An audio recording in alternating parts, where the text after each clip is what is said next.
Alrighty then, good morning, good evening, good afternoon, and welcome, one and all. My name is Michael. I'm the Dead Aussie Gamer, and welcome to Pathfinder 2nd Edition Pray for Death, a 2nd Edition Pathfinder adventure featuring these wonderful and deadly Red Mantis assassins that you see before you. Guys, say hello to the folks at home. Hey everyone. Hello. Hello, everyone. It's so good to see your smiling faces and so many familiar people in chat as always. I hope that you guys are having a wonderful weekend. I know that I am because it is Australia Day, which means we are doing barbecues, we are doing fireworks, the usual Aussie Day things. So yeah, and it's quite early in the morning, so I haven't done any of that yet, and I haven't started drinking or partying too hard. You know, I mean, just like, could you imagine like 8 a.m. just being like, woo? It's I'm Australia. so It would not surprise me, actually. That's true. There's probably people around my area that's already started. That's true. I'm going to use my Australian mating call. I'm so wasted. I'm so wasted. So I've Yeah, never mate. been this drunk before. So I've never been so drunk. I've never had alcohol. No, I know that's. By the way, that was a gaming reference. Before people stop being like, "Whoa, whoa, where did that come from?" It's Warcraft. If anyone ever played Warcraft 3 back in the day, and if you keep clicking on like people, they stop making like like work, quit poking me not that kind of work. One of my favorite ones was the Dryad from the Night Elves because they had the line, "I'm gonna use my human mating call. I'm so wasted." So bad. So good though. Anyway. The memories. Oh man, memories, yeah. Anyway, so today we are going to be playing our adventure, but of course before we kick off we have some people to thank, and that of course begins with none other than our lovely sponsors, the guys who help us keep the lights on here and allow us to do all the cool, wonderful, and amazing things that we do to make the show as best as possible. First of all, Hero Forge for the wonderful art you see on screen here, all the players who are not on camera. All of these are made in a massive and amazing 3D bespoke model making software that allows you to not only design these heroes, use them digitally like I do, as well as make tokens for your VTTs, but also have them 3D printed and shipped to you anywhere in the world as models for your campaigns and the like, which is always freaking amazing. They're constantly expanding their library, adding more and more new stuff, and cannot recommend enough going and using it as inspiration for your characters as you make them.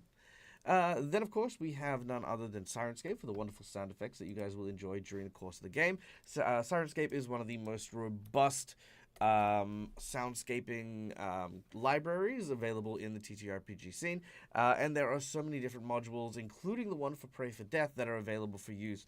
Honestly, it makes the game so much more immersive and so much more epic, just because you get to really feel like you're a part of like the world. The soundscaping is incredible, the music is amazing, and I cannot tell you how many times I have read through some of these sounds and gone, I don't know what this is. I'm gonna find out, and then been like, ooh, that was really nice. This is really cool. And yeah, it's such a cool little tool. So yeah, go check out Sirenscape. And then of course, Fantasy Grounds for our VTT of choice, which of course is what saves me so much time and so much energy as a GM during my prep, because it allows me to basically stay on top of all the important bits of my game, such as the narrative, my players, and the like, and let a machine do all the heavy lifting when it comes to the rules and the like. So, yeah, go check out Fantasy Grounds. But of course, guys, there is no epic game without an epic group of people to embark upon said adventure, and for that I will turn now to my players to introduce themselves and the characters that they're going to play, while I go and get myself a beverage for today's session. So, let's start off with none other than the ad hoc leader of the group, Kara, played by our dear friend, Calindria. Hello, everybody. As he said, I play Kara. She is a half-orc champion of Achik. Nope, Achakik. I'm gonna say Achakik. Um, as they said, the de facto leader. She's Akachek. very tyrannical in her beliefs and in her believing that the strongest should rule. But thankfully, this lovely band of yahoos is just what the doctor ordered.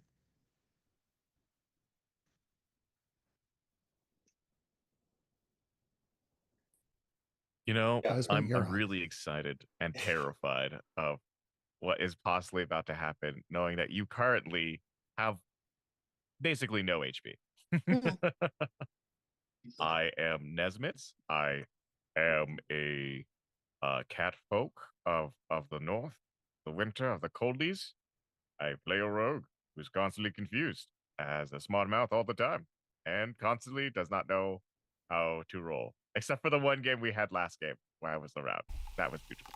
Can I just quickly say that I appreciate that you are Nesbit of the Coldies.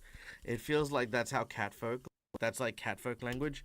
Yes, I am Nesbit of the Coldies. I have mittens on my bun-buns, and and every time I travel for the long longs, I get the EPs. I get very EP and I am very coldies. What is this situation we've been stuck in now? Yeah, and this is like what are you talking about? This is the language of my proud and ancient people. Now, who is here for snuggles? Because I am freezing and we are cold. Perfect. All right, Rondak. That's me. I don't know how I'm supposed to follow that though. Yeah, I'm Lucas, Mr. Game Nerd. I play Rondak, Hobgoblin, uh, Alchemist Bomber, who's a lot of fun. He enjoys making things go boom. And hopefully he will have more opportunity to do that. He's had quite a few opportunities already, which I enjoy. So hopefully we keep that rolling. Hey everyone, I'm Matt from All Things Fantasy, and I play Belsum, a sorcerer who loves going to exotic places, meeting new people, and killing them in rather creative ways.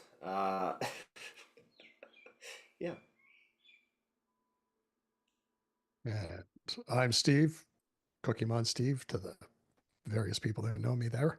Playing Kylie, an elf ranger who also, strange enough, happens to be an assassin who's, you know, trying his best to do the job that he's paid to do.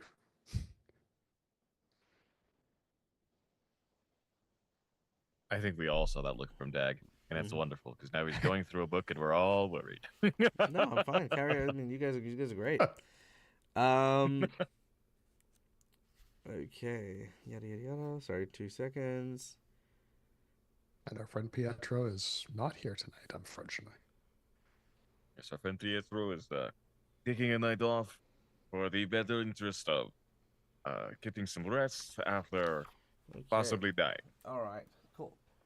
All right. Well, before we begin, of course, we have one last group of individuals to thank, and that is, of course, our lovely and amazing audience members. Guys, thank you so much for being here, and thank you so much for your ongoing support. It is with your kindness, your generosity, and your constant care for this crazy, cool, fun thing that we do that I'm able to continue to do it. And for that, I always like to keep my games open to you guys so that you can feel like you are a part of the table just as much as my players are. We invite you to come behind the GM screen at all points during the game in order to play, have a bit of fun, and do things here and there to engage with the world and the game and the setting as we go. First of all, just by watching the show, you earn channel points that can be used at any point in time in order to shape the way the game works. Things like inspiration, insight bonuses, wandering monsters. Divine intervention. All of these things can save my players' skins, help them out, allow for just a ton of really, really cool and fun things, and yeah, just it in general, it's so easy to earn because I have so many streams that are constantly live. Also, don't forget that subscribers earn channel points a little bit quicker, so if you're not subscribed, hey, consider subscribing. Then, of course, we have our monetary donations, which go towards Dag's survival check for the month, which we are, thanks to our latest donations from Schoolie Eye and McClover. Thank you both so very, very much. We are now at 92% of our goal, which is amazing. Yeah, these donations don't just, fly out and fly in. These are all very, very tangible and very, very amazing awards that really help my players in a pinch. So, first of all, we have our hero points and jinx points for $5. Hero points are these little red marks. Jinx points are purple marks that I use.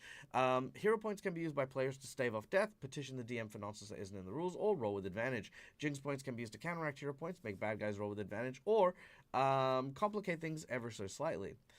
Thanks to our donation from the incredible and wonderful McClover, you all receive what we have at the DAG channel very, very surreptitiously named the Blessing of the Clover. You have all received hero points and are now maxed out on your hero points. Thank the Lord. And McClover. Clover the goat. Return.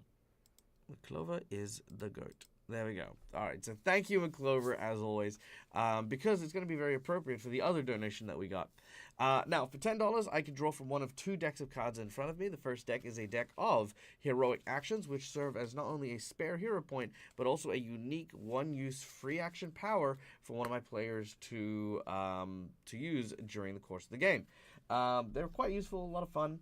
The second is a deck of plot twists and flashbacks that we draw from that keep me inspired to continually add things to the story. Now, because we do run modules, obviously there's a certain amount of stuff that happens that is purely pre-written by the adventures, but I've always said that modules are more of a scaffold, and it is really up to the skills and the abilities of a GM to make events unique.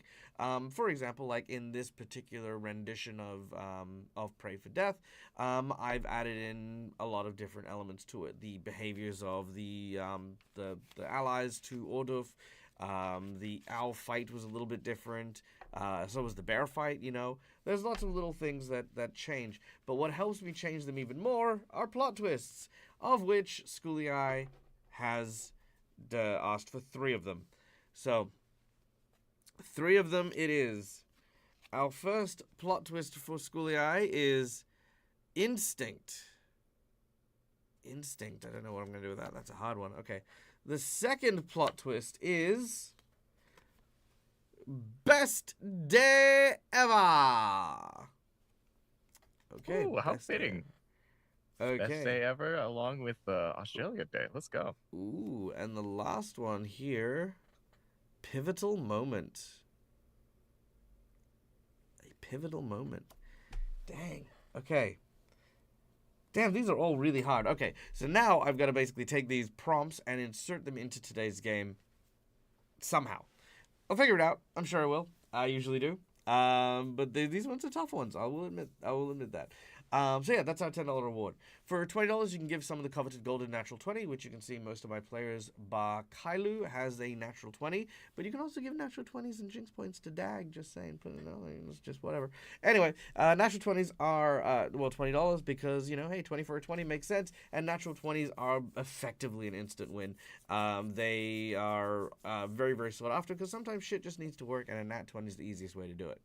Then, of course, we have our $50 donation, which is either a magic item to a player of your choice. This can be a homebrew item, a custom item, or you can get them to give them something from their wish list.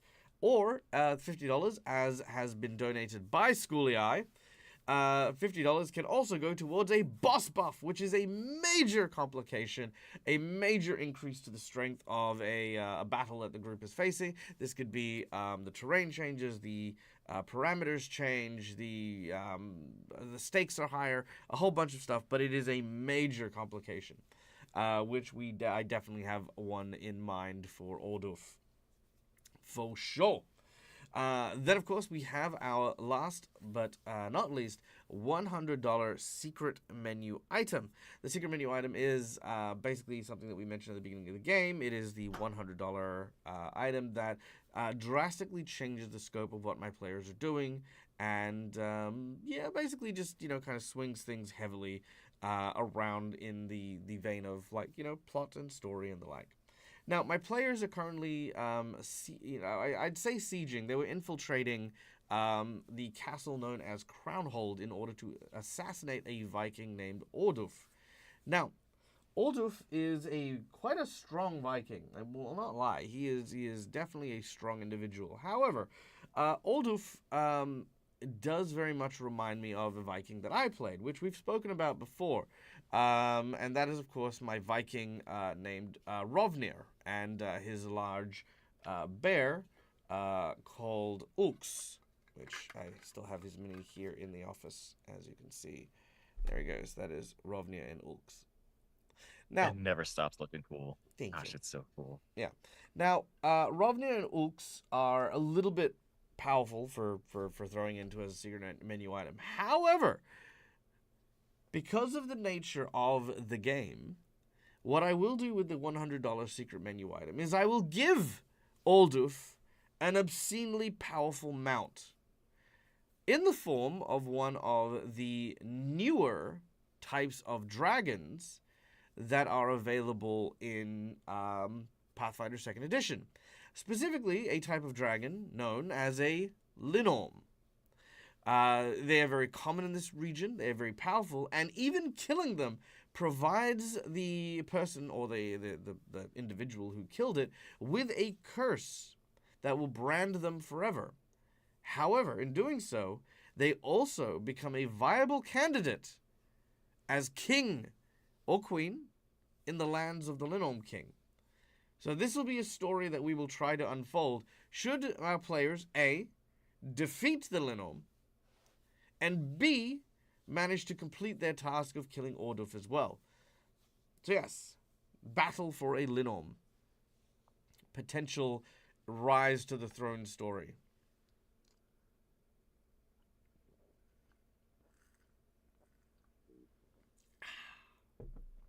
You guys seem so excited. I feel fear. Well, that just sounds like a piece of cake. No, Are you that's sure you that's can't make it harder for us? Oh yeah, sure. Let me just check. Because I could Oh, always sorry, instead, sorry. I was instead going of to just say Well, that's a pretty big thing. That's a massive thing. well instead of Yeah, well, you know what? I know. It's like, Well, I mean, instead of a Linorm, I mean, we could always just dive straight into like, where is it? I wonder if we've got Fafnir. Do we have Fafnir? Oh, I don't have the stats for Fafnir. oh no, we're just we'll going stick through with all the things that can Sure, possibly sure. kill us faster. Okay. Okay, so the question was asked, what is the curse? Well, looking at the CRs of everything and how many of you there are, and the fact you would have to fight Aldoof at the same time, I would say it would likely be a Fjord or an Ice Linorm, either or. So if it was an Ice Linorm, and again, it'll see how it'll be based on like how well my players are doing. If they're doing absolute horse shit, it'll be a Fjord Linorm. The curse is. Tell me what the curse is. The curse of stolen breath is for the Fjord Linorm. They became unable to ever breathe underwater. And you can only hold your breath half as long as normal. And whenever you hold your breath, you become sickened. So that's the Fjord Linorm. The Ice Linorm. When you slay an Ice Linorm, you permanently gain weakness 15 to the cold. So there you go. So one Linorm will potentially make them unable to like hold their breath, and the second Linorm, freezes them, which is actually quite deadly. You know, it doesn't seem like much, but imagine if you would, if they fall into water, or if someone gets a bucket and puts it on their head, they immediately start drowning. Just saying. So those are the curses. So there you go. Okay. So, without any further ado, those are our rewards for the day. And again, a massive thank you to Schooly Eye, who has donated the boss buff and 3 plot twists, and McClover, who has donated to fill my hero points up for my players, which they are probably going to need. So yeah, there you go. Okay, so we return once more to the Crown Hold.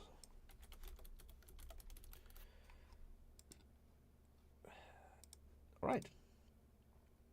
Our heroes are on a quest. As Red Mantis assassins, duty falls to them to fulfill any contract provided to them. They were given a task of defeating and slaying none other than Alduf Bladecaller, a Ulfin man who had set their sights upon, who did he set his sights upon? Alduf set, let's see, here we go.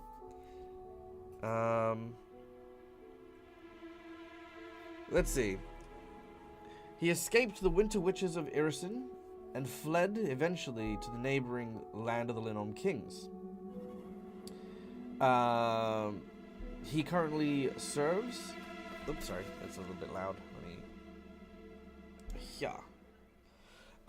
He currently serves as a spiritual leader who follows the faith of Gorum, the god of war, and has led a rebellious group of clan members, including Adlets and more, to the Crownhold, which was once a trading post, and has currently set his eyes upon Hagreach in hopes of trying to overthrow it and oppose King Freyrir Darkwine. Now, the Red Mantis assassins, in addition to killing people, particularly take it very, very seriously when someone is trying to overthrow a valid king or a valid ruler. That in itself is a little bit more high priority. And our heroes are some of the best assassins brought in for the task of making sure Ulduf's plans do not come to fruition. After infiltrating the Crownhold, setting some of the people into a frenzy over a party that is not happening, our heroes have made their way through the castle and finally to the top, where they found a roost. A roost belonging to a giant owl, which they engaged in battle. After slaying the owl and engaging with the two handlers, a pair of Adlet warriors, our heroes watched as the giant owl fell from the top of the tower down into the snow, originally grasping in its talons poor Nesmit as it went over the edge. However, Balsam, using his blood magics, was able to pull Nesmit from the grip of death as the owl fell. However, just as it did, a familiar figure had just arrived back at the castle. As the snowy owl lands and kicks up a big snowbank, a warrior walks with a small group of guards and turns their gaze upwards. It is none other than Ulduf, your target having just arrived. Balsam, you see Ulduf in front of you. You see that he is looking up. He can't quite see who's at the top of the tower or anything like that, but obviously the death of an owl kind of, signals a little bit like something going on. Now, Nesmith, I have a slight sinking suspicion, my friend, that we might have maybe slightly, just maybe, made ourselves known. Well, friend, I think you might be right. Oh dear. I may have had a concussion for a bit. My brain was not really working. This does not look like a great situation. Thank you for saving me, though. Am I still hanging off a wall, or what's going on? Yeah, don't worry about it. It's fine. You're just chained to me for the next little bit. Don't worry about it. As Oh, please. as you are slowly trying to pull Nesmit back to safety, you watch as this individual, as Ulduf. The terrifying thing about Ulduf is he doesn't seem afraid. You watch as he steps forward and begins to whistle.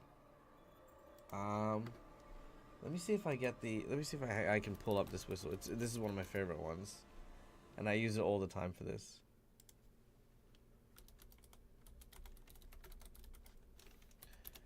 All right. You just know if someone's whistling, So- it's never good. Real quick, just Yep. at the end of last session, the owl was levitating because of Balsam's spell. and there was a huge deal made about how Uldorf went inside without spotting it. Oh, was it?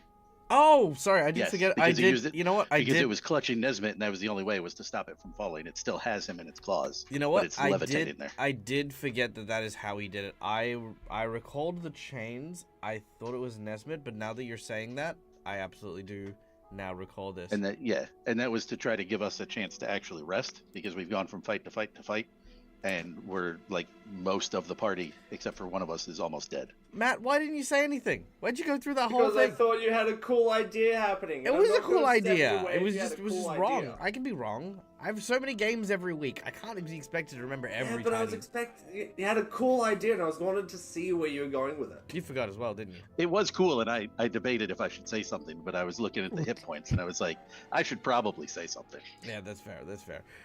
Immediately, Rondak, you tap Balsam's shoulder as you're like, you know, like you're just sort of snapping him out of this illusion of what had just happened. Meanwhile, thinking that you had gotten caught and that you hadn't made it in time, Balsam, you were certain that Uldorf was going to see you, but just before the owl hit the snow, it now just hovers in the air with Nesmith on top of it as Uldorf enters. Breathing a sigh of relief that everything you had thought transpired didn't, you levitate the owl back up to the top with Nesmith.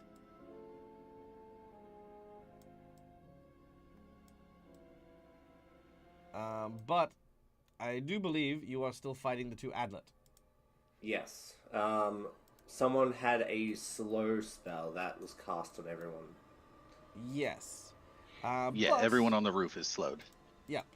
But Nesmith, you are not slowed, and it is your turn. As you can see that there are two spear-wielding humanoids who were the owl's trainers that are currently engaged in battle with you. What? Hello, hi, friends. Hold on. They are not friends. Friends. Wait. We do not. I'm so sorry for all this happening. You have murdered their pet bird. We thought we were just gonna walk by and take a little nap here. We did not know that your owl was very aggro. I am so sorry for this whole situation. Can we have a second to talk, please? Just a moment to speak. You get the impression that they wish to speak through the language of pain. Oh, well, that's always disappointing. Does either of them? What's the distance between those two? Between them, like 10 foot. About 10 foot. Okay. I have something for this situation. I can stun some friends and maybe make sure they can't talk. Well, I forgot what's in my bag again. Where are you, items? And here. You know what also silences people? Death. Death does. We've just gone through a very horrific thing and everyone's bleeding. Oh, so much. I don't. Oh, this is not great. None of my items are loading. I can't look through the bestiary or items or any of the things. Nesmith, no time to be reading right now. Fine, all right. I throw a dagger. I throw a dagger with. It's coated in. I forgot what poison, but in some sort of poison. Let's make an attack. All right. I somewhere in here. I forgot how to use. Every time I forget how to use this menu, it's always sad. Action. Yes, poison dagger. There we go. All right. I would go on to the one closest to Pietro. Oh my goodness, that's a miss. My second attack. You do have hero points and nat 20s. I do. You're correct. I will do nat 20 for that one. I will do a reroll for that one. Do a reroll? Alright, let's do a reroll. Wow, that's just That was that's so close. astonishing. That's just the. Well, it didn't. Okay, wait, what? Hold on, what's happening? Huh? Oh, you're not. Hold on, wait. I think your code's broken. Give me a second. Oh, okay. Because you should have a I've got plus 24. Why are you rolling with a plus, like, 16? Yeah. It looks fine on your sheet. Where are you rolling from? I'm trying to hit the characters. Should I just try from? No. here? Where? Okay, so here so if you look at at my thing, I can see it says Yes. 24 here, but your first attack says plus 16, then plus 12, then plus 12, then plus 18. Where are you getting those numbers from? It says the range is subtracting 8. So you he's need to throwing move it. up. Oh, okay. So it's Oh. automatically calculating your distance penalties because you are throwing it so far away. Got it. Nailed Did it. not even think about that. I will move. Okay. Okay, yeah. First thing I'll do is move closer. Good call. All right, yeah. You got a 10-foot throwing range on these things. Got it. All right, Okay. thank you, everyone. I am glad that both me and Bond know how to read properly. Now, because because this is a rule we're both equating ourselves with, I will say that you can use your first action to move up. Your second action, you can throw your dagger if you'd like. Got it. I'll go with that. Thank Alright. you. Make your attack. Hey! What is this? Hey! Jinx point. Oh I dear don't Lord. have any. I don't- I don't have any jinx points. It's fine. Unless, chat. Unless. Why are you baiting chat? I mean, I have so many hit points. It feels very unfair. I feel. You're going to need don't- all of them. Stop Do you it. what? You're gonna have like survivor's I was gonna guilt. say, give it a minute. All right, one. Give me a number between 1 to 5. Between 1 and 5, I will go with 4. 4. 1, 2, I don't 3, know why I 4. stuttered. Okay. Here we go. This is piercing damage. Hand wound. Until healed, the target is clumsy and cannot use one of its hands, which means it can't use its spear. Yay! I did a good thing. You did. You did. That was quite an effective stab. All right, that's your move, and then your attack. You have one more action. Roll for damage for that one. Oh, Wow. And a poison. Now, I remember you having knockout poison last. That's the last thing I recall. That is the last thing that we were coating the items with, so I think yes. Okay, I think 39 is gonna be fine for its thing, but yes, you are. That's what I'm gonna presume you poisoned your daggers with. That works out. That's fine. That's okay. We're going in for a second attack. What do we got here? Ooh, You know, I'll use that hero point. Yes, I'll use that hero point. All right, I gave it back to you from before because we said we'd do it again. So, all right, that's a Doesn't make hit. Oh my goodness, an actual normal hit. I'll take it. That's so cool. Okay, round 2. All right, and 23 damage. Okay, he is looking the stabbied. Yay! Boss, I did the thing. Oh my gosh, you do not look great. Oh dear. Oh my goodness, what has happened when I've been knocked out? As Nesmith It adds looks around, character. sees Kara. Kara is mending and nursing a ton of very vicious wounds from the attack with the owl. Kara, on 1 hit point, it is now your turn. I die. No. All right. Well, as you Did you just say punch it? Oh, I thought you said punch it. Okay. Fine. I Punching it guess. sounds like a good option too. Right? Like punch it. All right. I run in. I punch it in the face. No, I said drink your potions that I gave you. Yes. I will You have down 2 a of them. potion.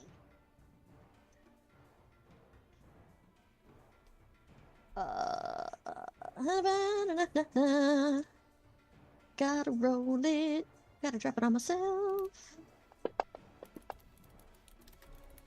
I have healed 43. Oh god, I'm still really, really red. Cool. Yeah. Ugh, You have another one. I know, but I want to actually do something. Alright, fine. I'll drink the other one. So demanding. I didn't say you had to. I'm just saying you have Nope. another one. Too late. Already happening. And then I will cast Smite for my last action on the on Humanoid 2. And then I'll stand there and look menacing. Grr. You do so. You look as menacing as possible. Oh wait, was that with the slowed? Because you have one less Oh action. yeah, I'm slowed. Slowed. That's Yeah. just 2, right? Well, yeah, then yeah, just the potion side. Okay. I'm cool. still not moving, so it doesn't really. No worries. really Also, matter. you do have still got that cut lip, so you do find it difficult to talk as well. Also adds character. It's all good. It does. It does. All right, Balsam.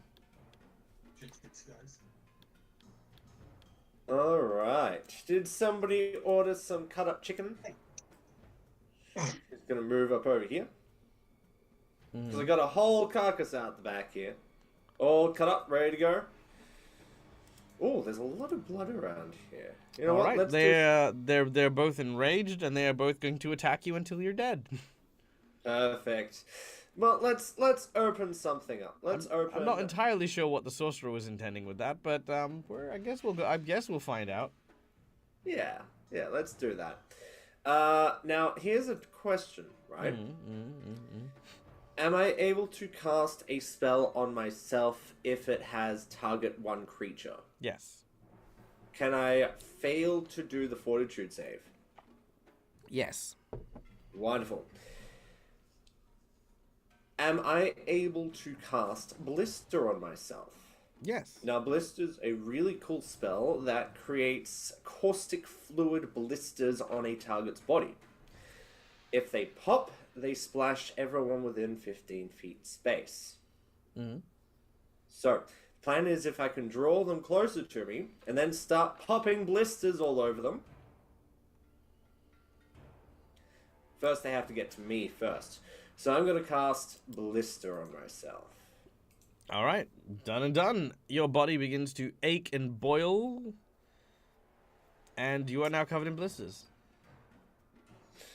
You know what? I don't think we should eat that, Al. No. Its feathers would like a lovely trail there. Balsam, you're putting a mustache on a guy who's wearing a helmet, right? They're already pissed off at you. What more do you want? Yeah, exactly. Like, Yeah. I mean, we're here, we're there. You're at the location. You can turn your ticket in. Honestly, beautiful fashion trend though. This looks amazing. Okay. Anything else? I'm ready to pop a blister when they get close to me. When they get within that 15-foot space. Amazing. Well, the first one is absolutely going to do that. He does have his spear, and is going to.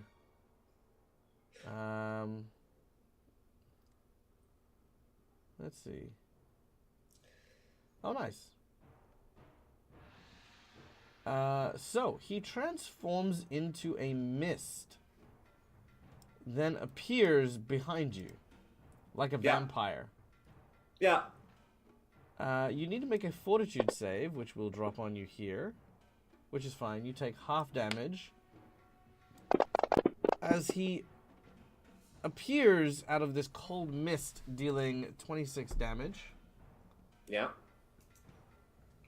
And tries to bite you.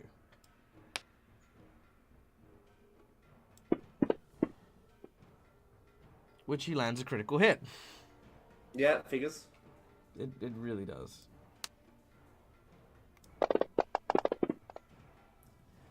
For an extra 56 points of damage, which tears your throat out. Cool. Can I use a hero point to remain standing on one, please? Yes, you may. Thank you. I appreciate that. I would, however, urge, just because I know what's going to happen next, hold off on it for the time being. Okay. All right. So, Should be it. I'll hold off. as he bites into you, you've gone down. You are now dying too. Yes. All right.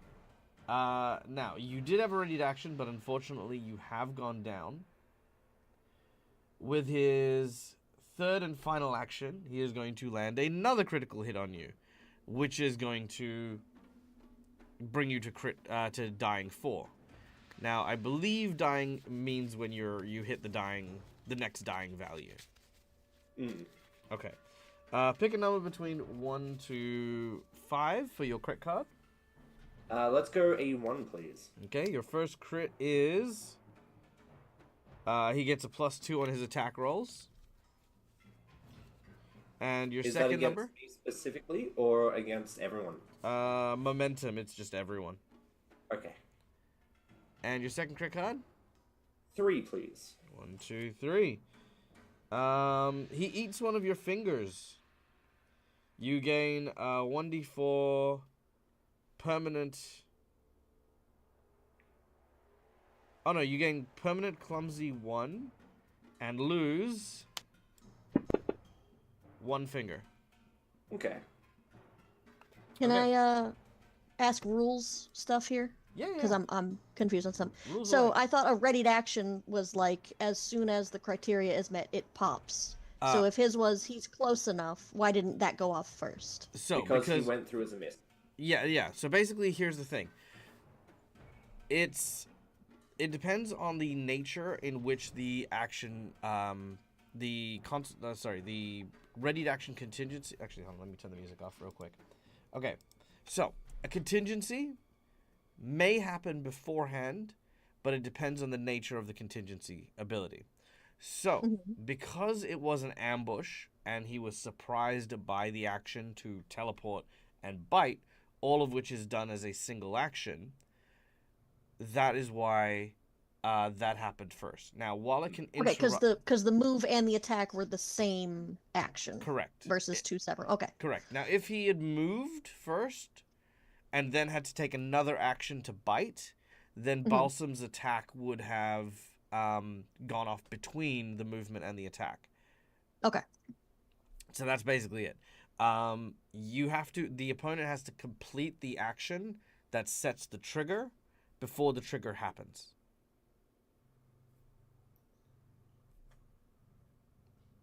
Make sense? I think I got it. Yeah. Yeah.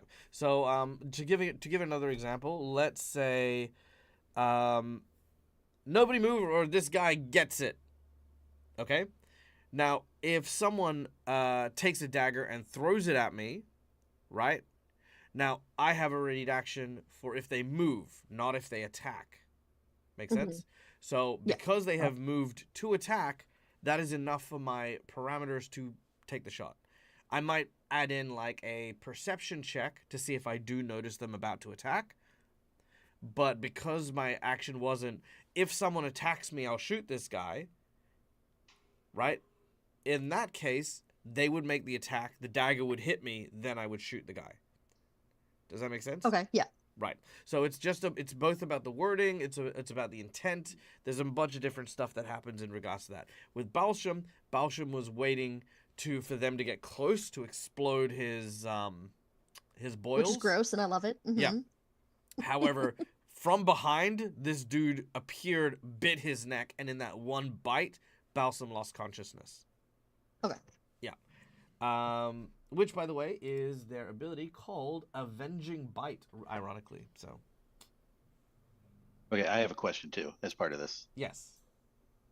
Just because looking at the rolls, because you said he appeared behind him, and then Balsam took damage from something. I still don't know what that is exactly. Okay, so that one and then there was the jaw attack that was the bite, which looks like two separate attacks to me. Okay, so shouldn't the thing have triggered between the two? No. So the first one is a mist, which is aerial wolfrine, which is something that they all have, and the other is the reaction. Okay, so that was just the appearing there, damaged him. Yep. Gotcha. Okay, cool. And that's what the cold damage was. And then is the Avenging Bite, which is a reaction which happens when a creature enters within the reach of your jaw attack. You make a free jaw attack. Okay. Yeah. Yeah, I just wasn't sure because it looked like two different attacks. And I was why isn't this guy getting a mouthful of acidic pus right now? I was actually considering that. So I am actually still considering having that the pustule go I was off. just curious. Yeah. But thank you for asking. Again, this is an open space to be able to ask these questions, and I want to be able to answer them to the best of my abilities. There is consistency in regards to that, and like I said, I'll always go over intent over what people say. Like, I'm not going to be someone said, you said this. I'll always go with the favor, and I imagine Balsam, there was some intention to try and get both of them with this, and it wasn't, it was just unfortunate this guy landed a critical hit on the ambush attack more than anything else. Now, there's a reason why I told you to hold on to your hero point, and it will come in just a moment. So, this guy teleports in, lands the bite, makes an attack. He has one more action, which he is going to attack you another time in order to just outright kill you. Now, I would recommend using the hero point. I shall do so. Very well. Because that way you've at least eaten one of his attacks with your unconsciousness. Yep. And it's the just best sort of hit points. Yeah, and it's just one way. It's just one way to avoid that. So, with your hero point now, you are back onto 1 hit point. You lose consciousness as this guy jumps up behind you. He has placed you on the floor and has started eating your back. Right now, you are conscious enough. If you would like to trigger your explosion, however, I would like to. Yes. it is the next Adlet's go, and it is also going to go for you. Oof. I wanted to give you this now.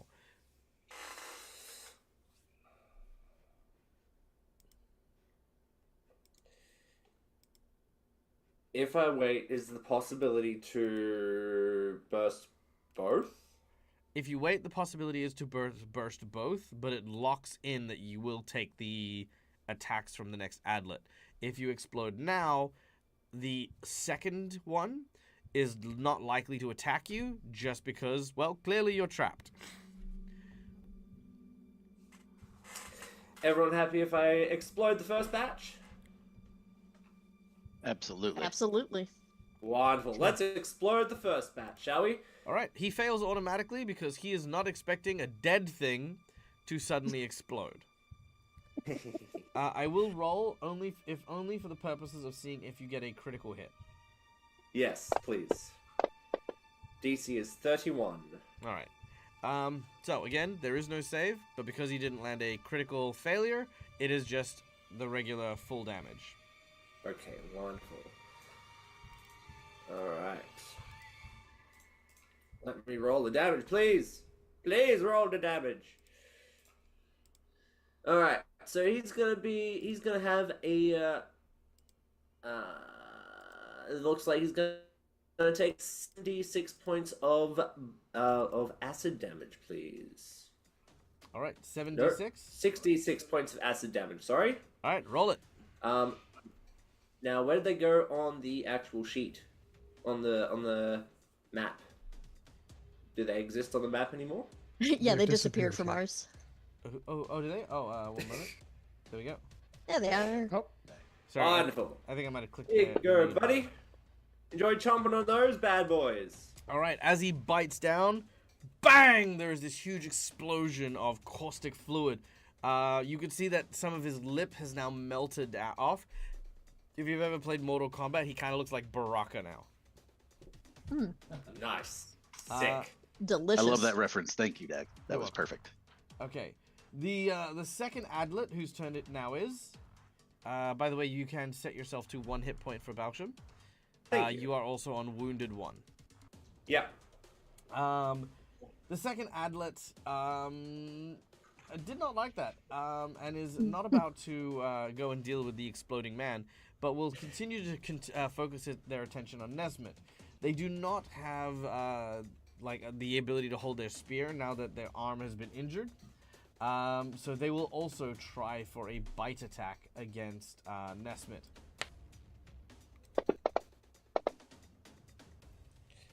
And will land a hit with the bitey bite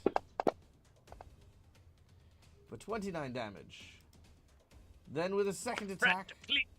Oh, no biting. I thought we promised no biting in this. I didn't know these were the rules. oh, he misses. I will also say that he needed to kind of move around in order to get to you, like, closer.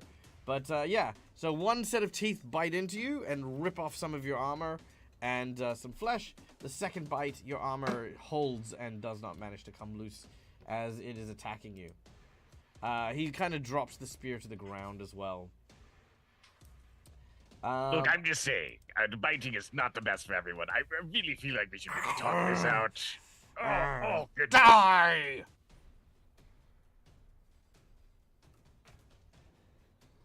All right, Nesmith, you're up. I mean, sorry, not Nesmith. Kailu. Then Rondak, you're up.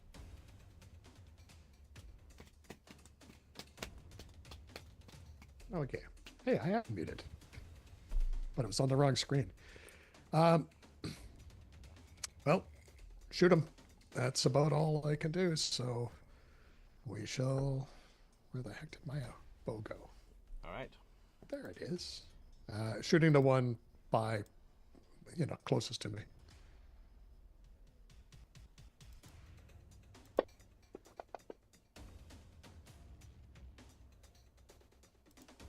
It's a hit. All right, that is a hit.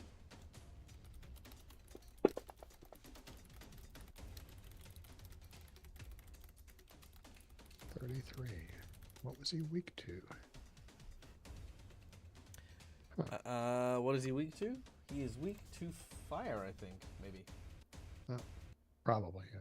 Well, it's fire and cold on it. Yep, he is weak to fire. All right, your first arrow manages to hit. Damn it, I did it again. That's my fault. Oh, well. Sorry. Apologize for the cursing words. I should have split my frickin' bow, because I got it in both. I don't have a 20, do I? Well, I'm going to go for a second attack. This time I am splitting. Did I split the bow last time? Don't think I did. So I actually get two. I get 2 healing points too this round. Okay. Okay. I am going to this time. I am going to split my shot and target both of them with one shot because the bow does that. But that's my second thing. So please be good. Do I just do it? I just do it on the first guy, or I guess it doesn't really matter. They're both the same AC. Yeah. Well, that's a critical miss. I better hero point that to at least make it something better than that. I mean, if you want to. I mean, you could just take the. I mean, if you wanted to just take the critical pummels, that's okay. I prefer not a critical miss if I okay, had a little sure. more health, maybe. So I'm going to try again.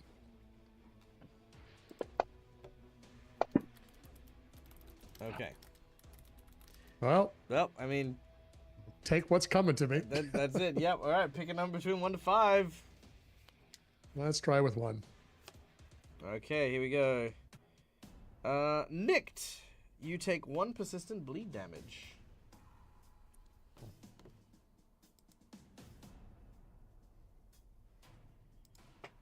So yeah, every round you're going to take 1 bleed damage until you heal. Okay. And for my last action,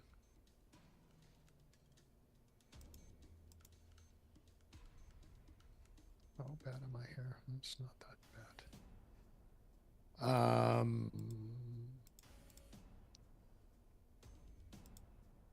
Darn it. Yeah. I have nothing good to do. Nope, because I don't have battle medicine. I've only got first aid, so that takes too long, right? That does take a little bit too long for combat.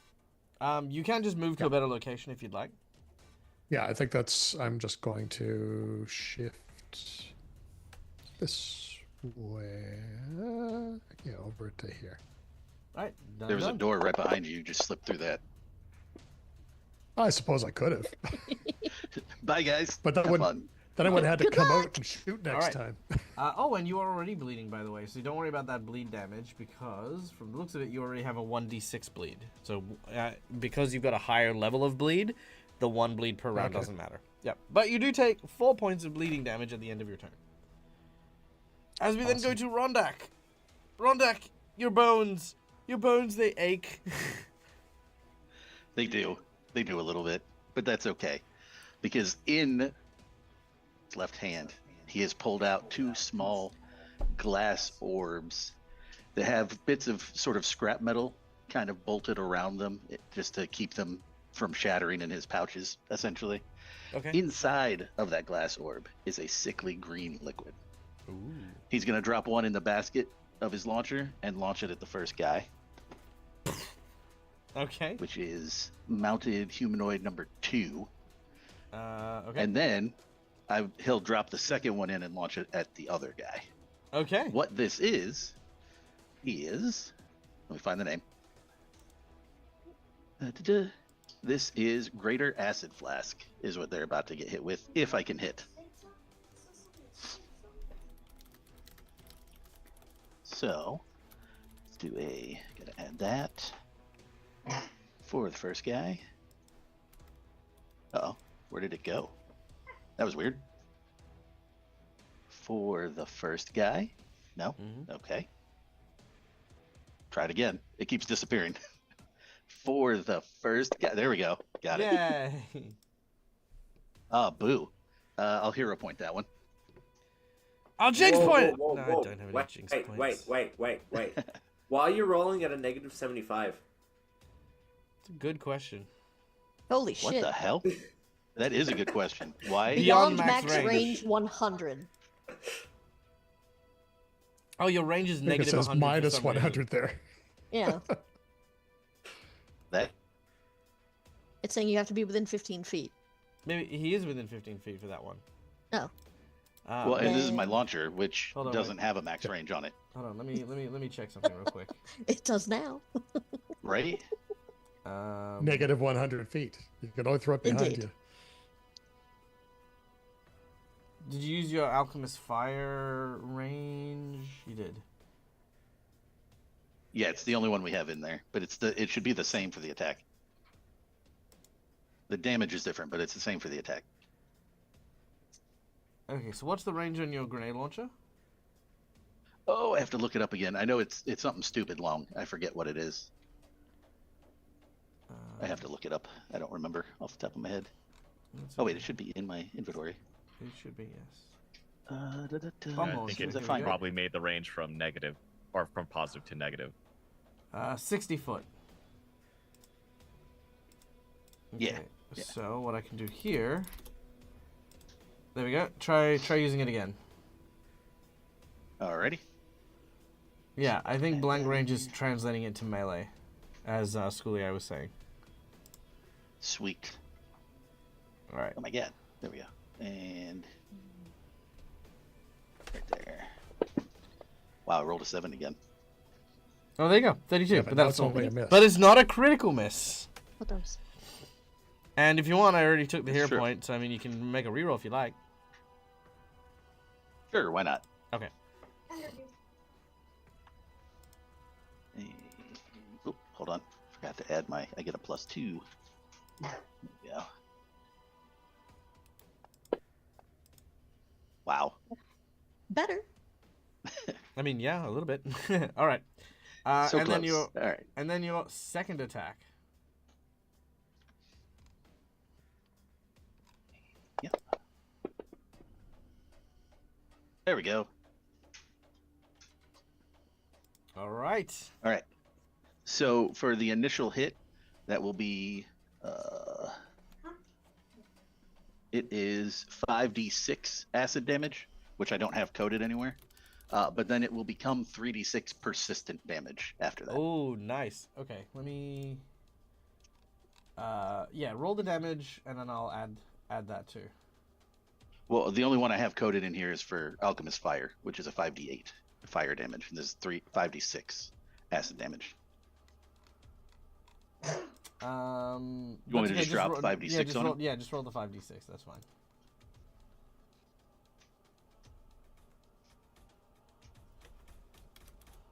Just in chat. Yep. And sorry, it was 3d6 cold. It's acid. So it's 5d6 acid on the first one, and then the persistent will be 3d6 after that. All right. Done, and that has been now applied to them. And 17 points of damage. Yep. Okay, not looking great. And we're still slowed, right? Yes, correct. Okay, then that's it for me. All right, done and done. Okay, Nesmith, you're up next. Ah, friends, I really feel like if you just stopped raging so much, we could really talk about this. Also, when did you have a missile launcher? I'm so confused by everything happening right now. It's fine. I think... Oh, God, you're still trying to jaw at my chest. This is painful. Jesus, right? The poison I'm going to use I in one move is called Dancing Lamentation. It's a poison that I would put onto my daggers as a singular action, and I will stab new friend with it, and it is a fortitude save of 30.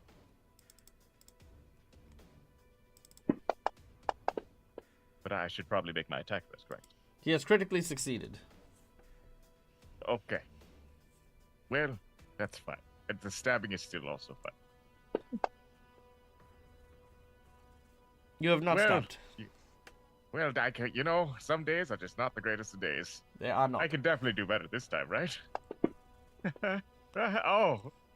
Worse. Oh, I see. Well, let me hero point that. Maybe this is my last hero point, I think. You got 2 hero points. 2 hero points. Okay. Oh, hey! A hit! Oh, Hey. I'll take that. Wonderful, beautiful. All right, and another fort save. He fails! Oh, that's beautiful. Wait, okay. Let me do this damage first. Is the normal damage?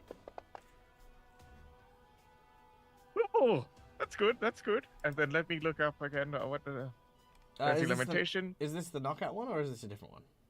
This is a different one. This gives 4d6 poison damage and a step of force movement. And then if it hits Nice. stage 2, it becomes he already has clumsy, so it'd be another round of force movement, or even more force movement. I don't know what force movement really means. I think he So what do you want to dancing move him around to? and doing You silly got to things. move him somewhere. And friends, do we have a possible idea where you'd like him to start heading direction-wise? You're right. Like, walk off the balcony. That's where. Oh, that is a good idea. All right, we'll start heading him towards the balcony. Okay. He moves 5 foot, and he starts walking towards the balcony. And then I think, I have a third attack, don't I? If you want to. And you do have a nat 20. Ooh, right. Wait, I have a better poison if I do this. Should we go back to the sleepy one? I think the sleepy one would be acceptable right now, considering we could just make him pass out if we can't get him to the wall. So I'll go back to the sleepy one. I think the DC, I forgot the water shave for that one. I think it was here. I think it's the Bissell powder. Is it Bissell? No, it's not Bissell. I just remember the DC was 27. I think that's for that save. So I will attack him one last time, and I will definitely use my critical for this. Yeah, a good thing I did that. I'm definitely using. Can I do that? You can. Okay, I will do that then. All right. Turning the nat 1 in your favor. That first poison. There we go. Oh, sorry. It's a a little critical more hit, damage. so that's double damage, remember? Oh, right. Yes. I just dropped How it do I again. do that again? Oh, great. Beautiful.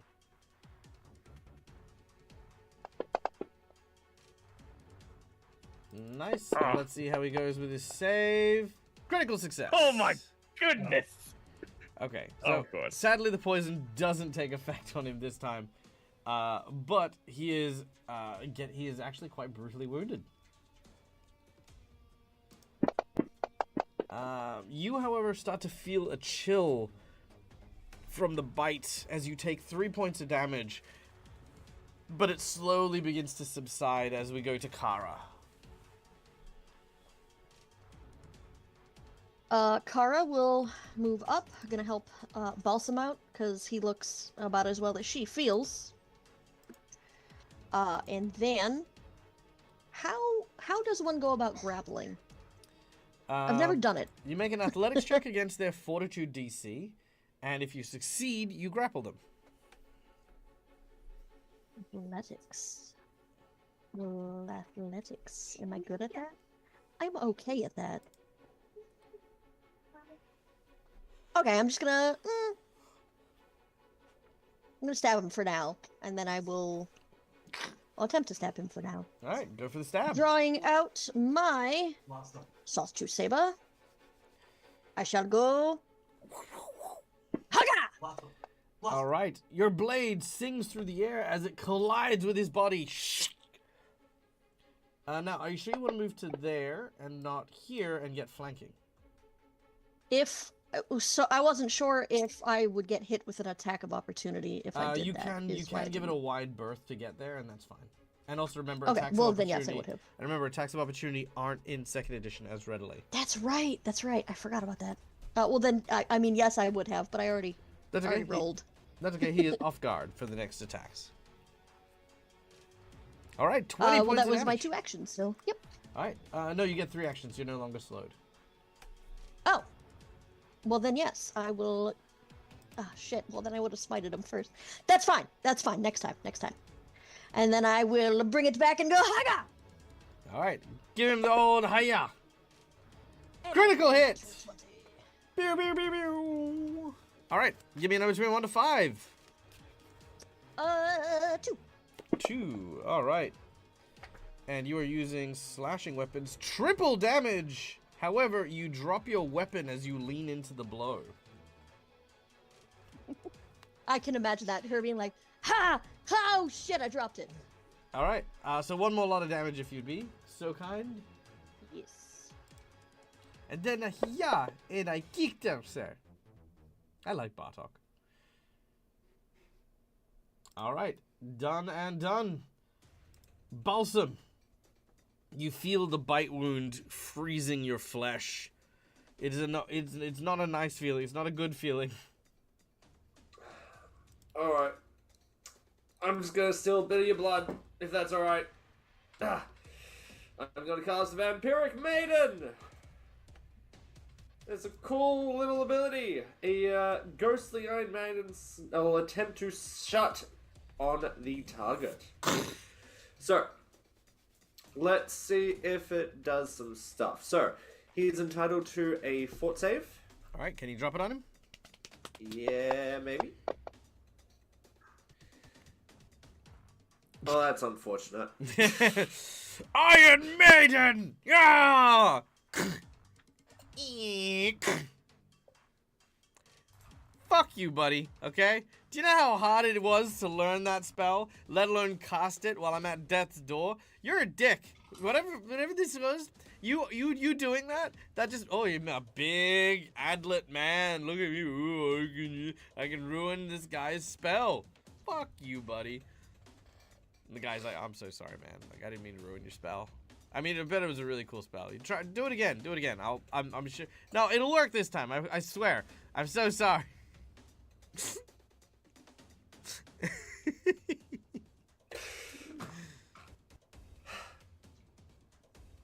Well, you got one more action. Yeah, I know. So last action. Let's. You are frozen, and if you don't get rid of your persistent cold, you will fall unconscious again. Yeah. You can try to warm yourself up. Yeah. Give yourself the old Yeah, rubby I'm gonna rub. try to do that. All right, roll a d20, get 15 or higher. All right, I'm gonna start trying to rub my chest.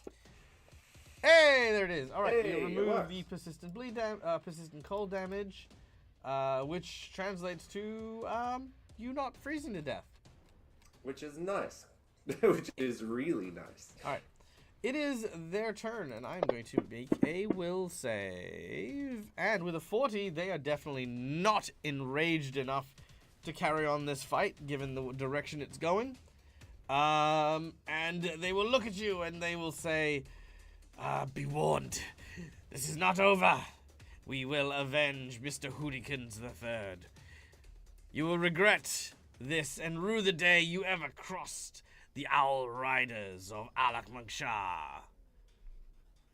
And they will turn into ghostly mist, and they will both disappear.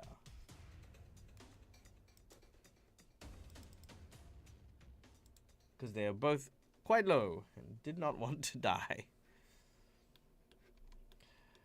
You breathe a sigh of relief as you see these mists disappear out into the wilderness. They are not going back into the castle to tell everyone or anything like that. They are... off they go. You gather around to catch your breath.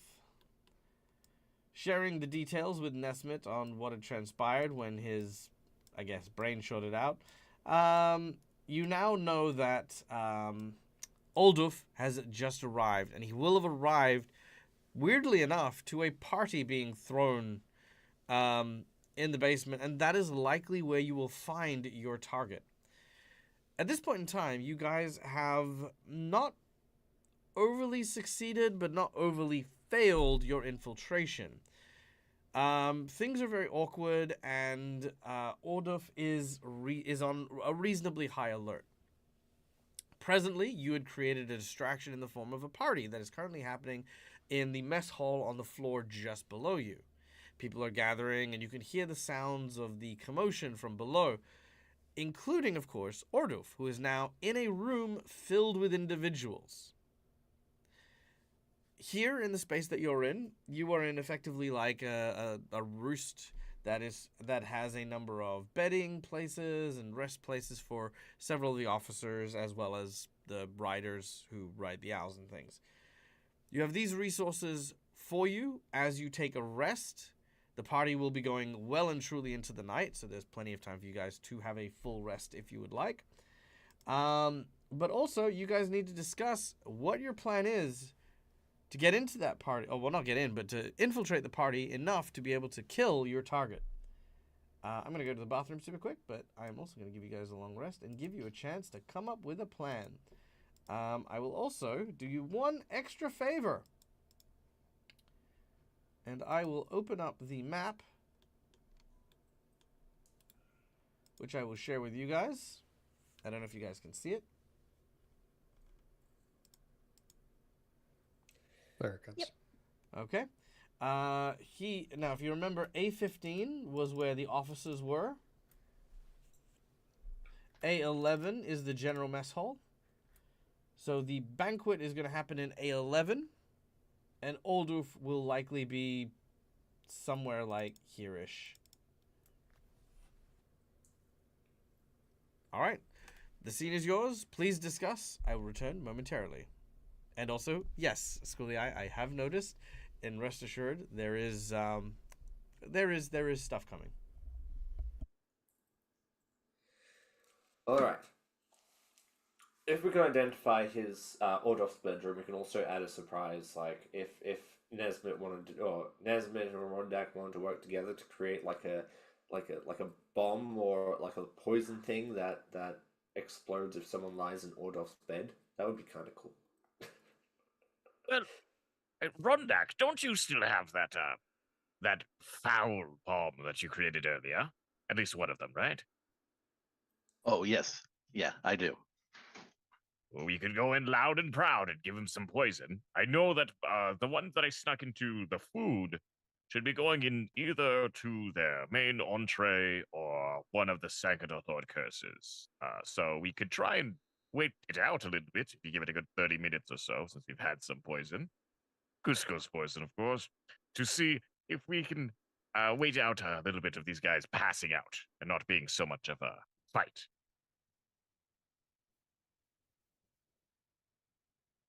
What do we think, friends?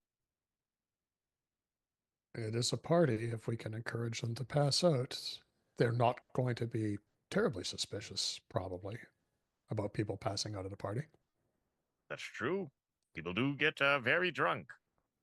We do know this is basically mirrored on both sides. So we could sneak back in, remembering the kitchen, and see if I could sneak some more poison in and make another round all the way back around, or just go straight down. So we have choices are sneak in from the main party floor to A11 and poison them straight out with the stinky bomb.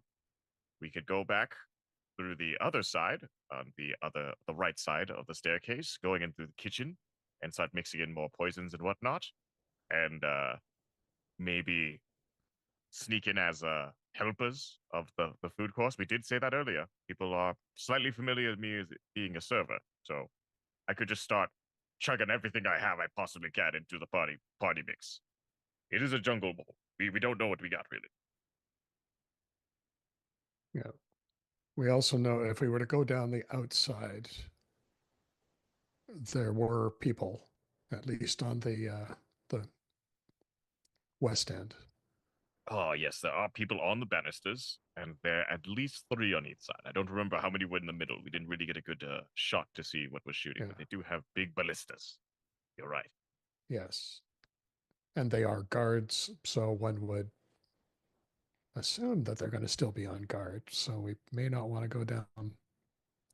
I was going to ask if you noticed anything, when you went over the edge with the owl, but I'm did not you? gonna lie. I was, my brain was pretty focused on, I forgot I put in a poison I tried out, and well, things got a little strange for a little while. Weird stories to tell. We'll save that for after this, though.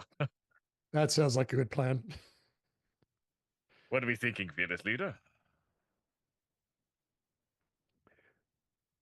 Did we want to sabotage, put a bomb in the can we take a look around and find his bedroom? It is probably on this floor. Might be. Oh, Dag, you you're, muted. you're, Yeah, you can take a look around this floor and see if there's a bedroom that would be appropriate. I'd say it's A21, which is just this room here, to cut you guys down on some exploring time.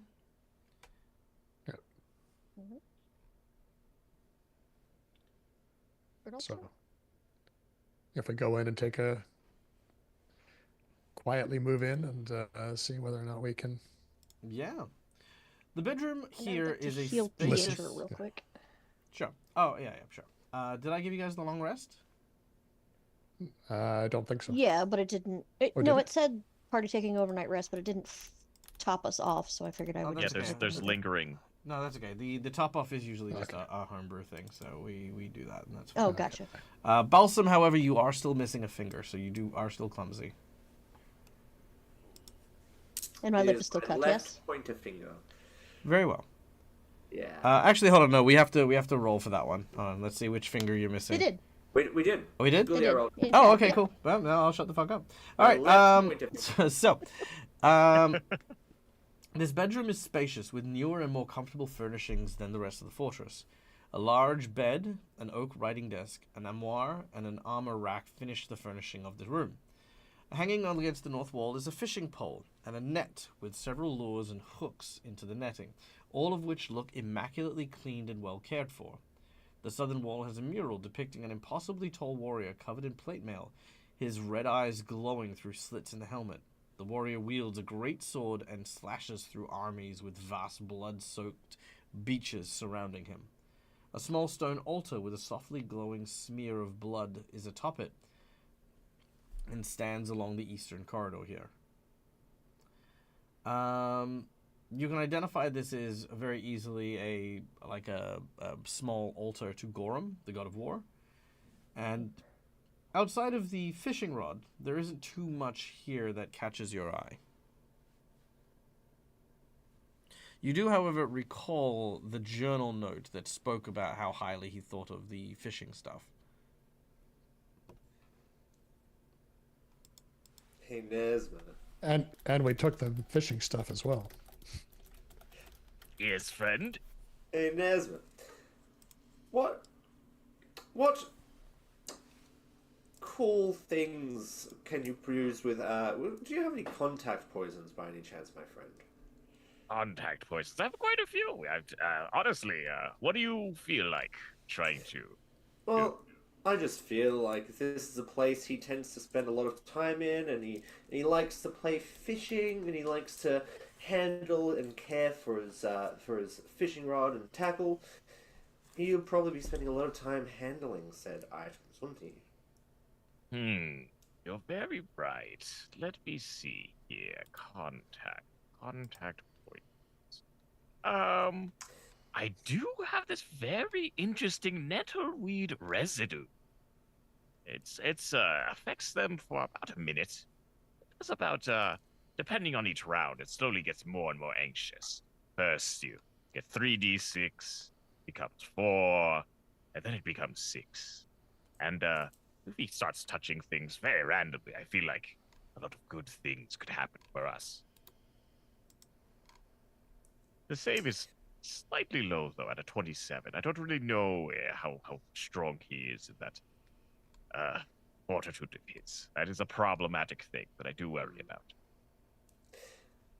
Meanwhile, whilst you figure that out, Rundak. Is there a space under his bed? Yeah, space under his bed. Do you have any cool bombs you can place under his bed, Rundak? Oh, I have all the best bombs. Mm-hmm. What kind do you want? I got fire, I got acid, I got poison, I got all sorts of stuff. What do you want? Something that, something with a pressure plate or something like a pressure pad that if someone goes and sits or sleeps on the bed, it explodes. Could probably rig something like that up. It's always good to have a plan B just in case. And remember, even if we fail, the mission can't. That's true, and I can just pack as many bombs under there as possible. Might even mix it up. Maybe I'll give him a little bit of fire, a little bit of acid for a nice little acidic explosion. It'll be fun. Oh, the more that I think about this, I really am enjoying the fact how many bombs you have. We could get them really drunk, not worry about a thing, and just serve them throughout the night. And we just have all off into his bed, or have someone else do it, obviously, because if the whole room's going to explode, we probably should not be there. And we just enjoy the fireworks happen. I like that plan.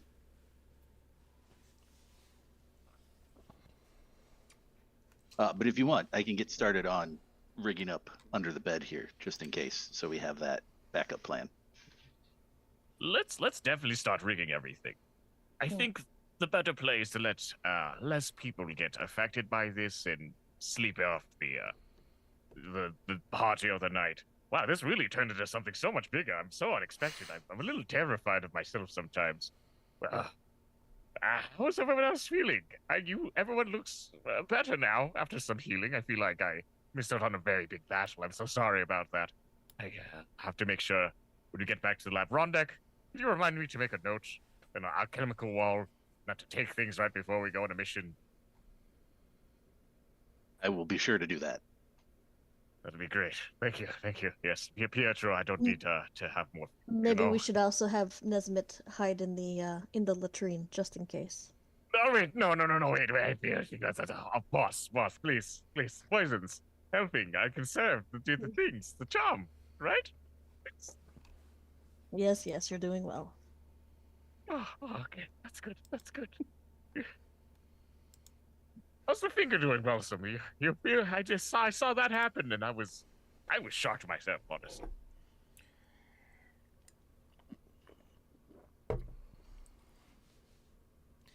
Balsam nods. I said just looking at his face. Takes out a small thing from his ear. Sorry, you were saying something? Oh, you're focused. You know what? You do your thing. We'll have a little chat about that later. Well, maybe we can make something at our lab or something. We have friends. We have alchemy. Ooh, we can make it a poison finger, friend. We have so many plans. Or a bomb finger. Rondak, is that possible? I can turn anything into a bomb. Yeah, we can do that. Now the question arises, right? Will it explode the rest of my hand? I mean, if you set it off while it's still attached, yes. Yeah, it would be something detachable that you could throw. That would be cool.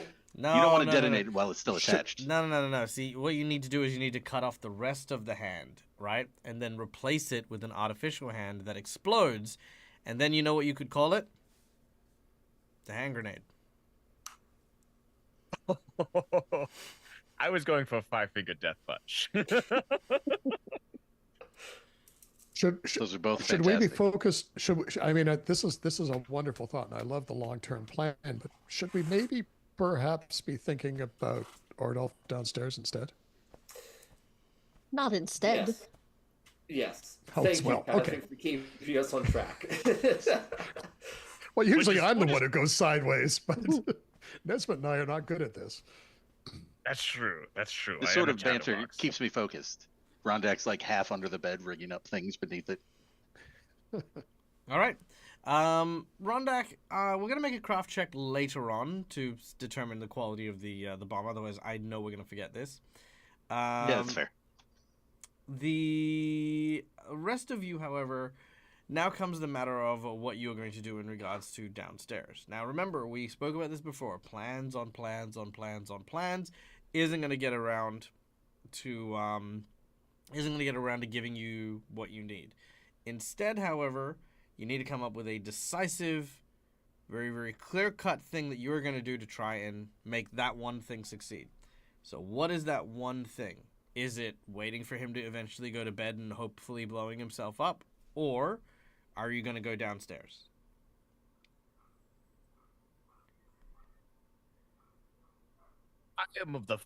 I'm a fan of poisons, of course. I mean, well, obviously, I don't even know why I said that. But I am a fan of saying hi to everyone and ensuring that everyone gets poison.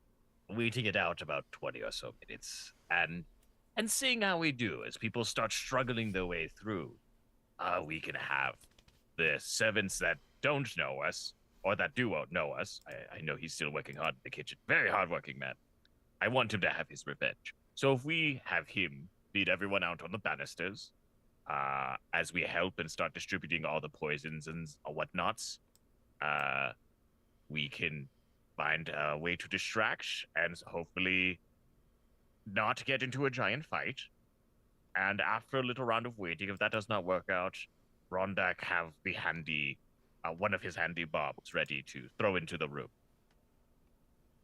Does that sound plausible or acceptable? That sounds plausible. Nesmith, when you were in the kitchen, did they have anything suitable for a toast?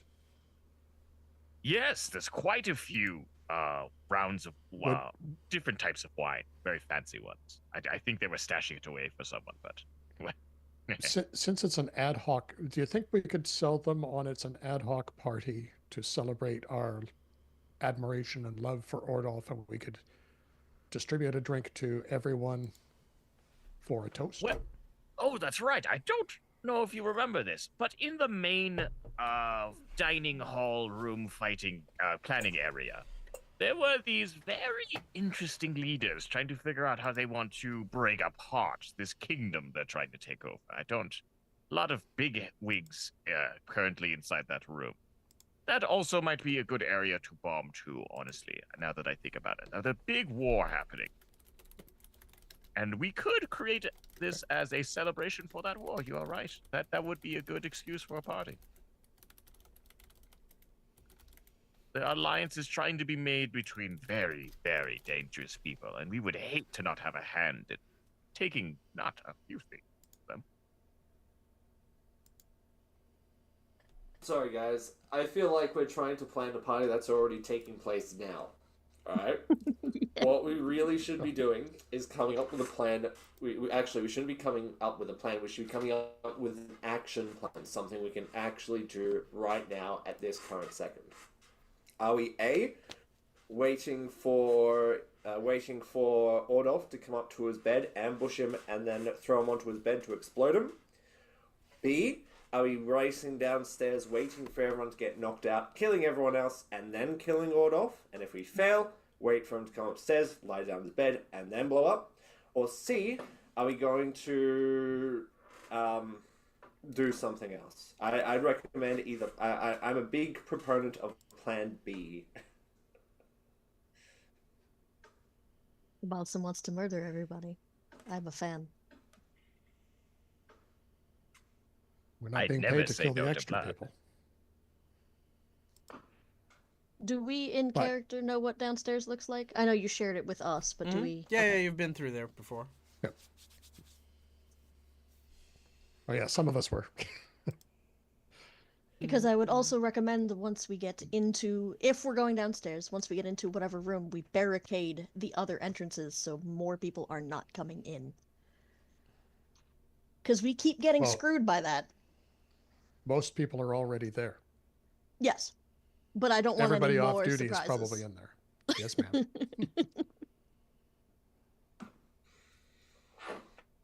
Plan B sounds good. I think Huh? that's a good way to go. Okay. Also, if we want, before we all barge into the room, I have 6 of these incredibly rank bombs that I made using that, quite frankly, shit from the bathroom downstairs. I My can God. toss those all in there, should affect the whole room, and then we can make our move. Out of character, it should, at the very minimum, give them sickened 1, and that's even on a success. The only way they're unaffected is by a crit success. It's true. How long does it remain in the room? Oh, that's a good question. He's looking it up. Do we have a gas mask? That's my concern is we throw it in and then we walk in and all get sick. Yeah, it doesn't say how long the condition lasts after they get it. Generally, it's a round, or until they retch. Okay, yeah, that makes sense. Because So we're there's going a lot of possibilities with that. So we're going into plan B. So we're going to go down and crash the party. That's our action plan?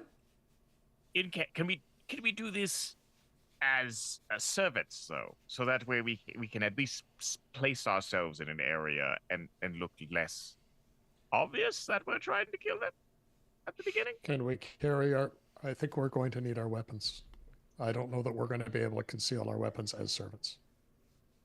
Oh, that's right. You all do use those. That does make sense. Yes.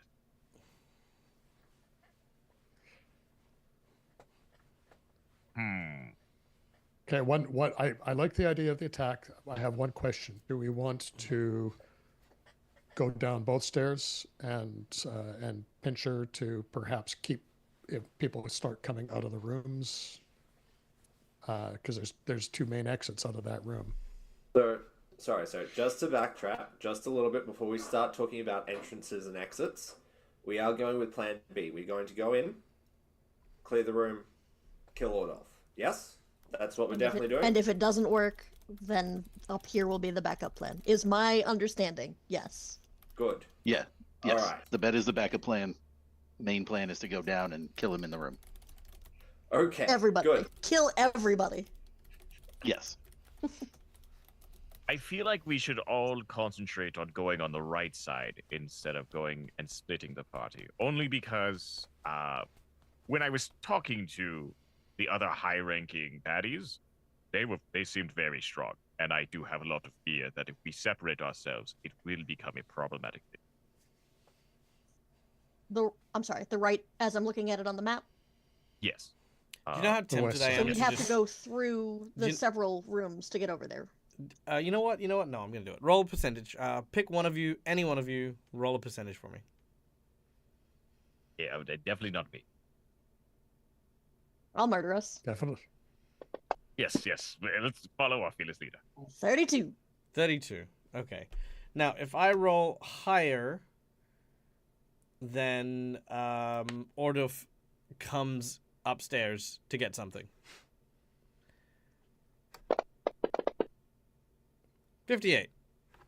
Cool. You hear footsteps coming from the left-hand corridor. You have been up here for over 8 hours. Oh, sorry. You know how you had a long rest and then you spent a ton of time like. Right. I mean, I'm presuming the planning was part of the resting period and stuff like that. That was my assumption, yes. Yeah, me too. So at some point or another, after and the party's not over, right? This is just a moment of like, Orduf is upstairs going and grabbing some things, and as the door opens over here,